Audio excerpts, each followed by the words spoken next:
A decorated CIA veteran turned a torture whistleblower and agency outcast is now awaiting a summons to start a prison sentence. John Kiriakou was one of the first to confirm the existence of Washington's waterboarding program and has been sent to jail for 2.5 years for revealing the name of an undercover agent. We're now joined by John Kiriakou himself for his view on the punishment. Mr. Kiriakou, thank you very much for being with us. The judge and your critics all seem to believe you got off lightly. Would you say you got off lightly? No, I would not say I got off lightly for a couple of very specific reasons.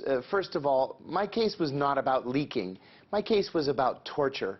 When I blew the whistle on torture in December of 2007, the Justice Department here in the United States began investigating me and never stopped investigating me until they were able to patch together a charge and force me into taking a plea agreement. And I'll add another thing, too.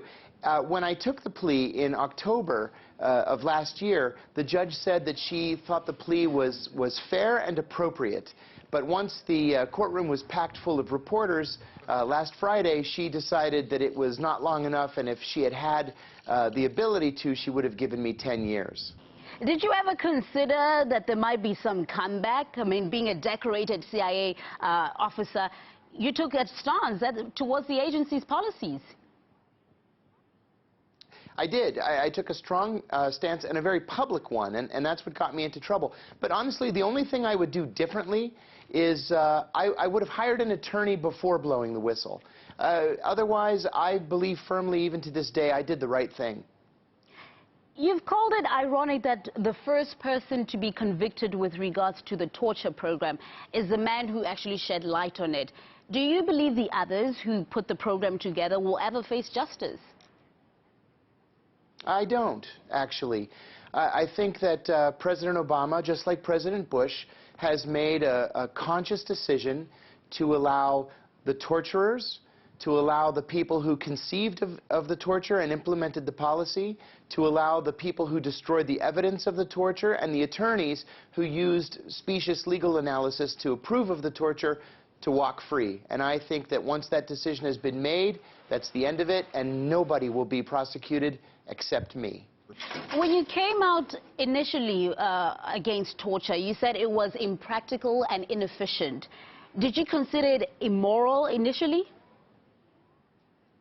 I said in 2002 that it was immoral. When I returned from Pakistan to CIA headquarters in early in the summer of 2002, I was asked by a senior officer in the CIA's counterterrorist center if I wanted to be trained in the use of torture techniques. And I told him that I had a moral problem with these techniques. I believed that they were wrong, and I didn't want to have anything to do with the torture program. What if torture had been efficient? Would you have found a greater support then? No.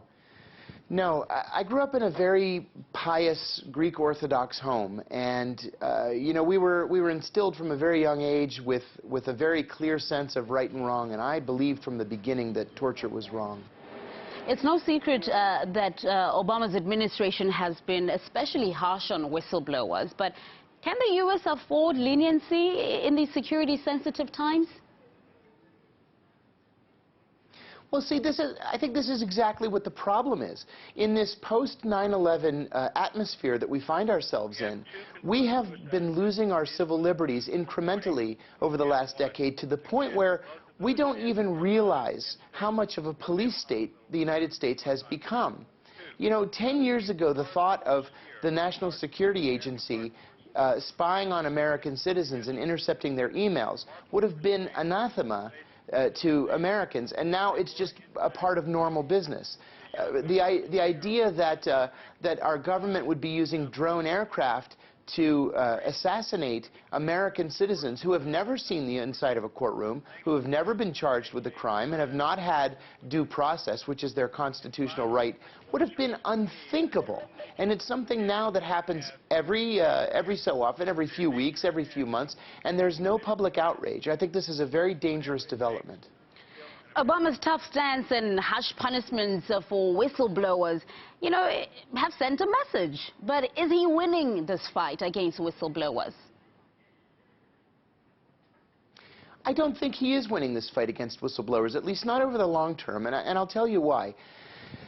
President Obama has charged now 7 people with violations of the Espionage Act. All previous presidents in American history combined had charged 3 people with violating the Espionage Act.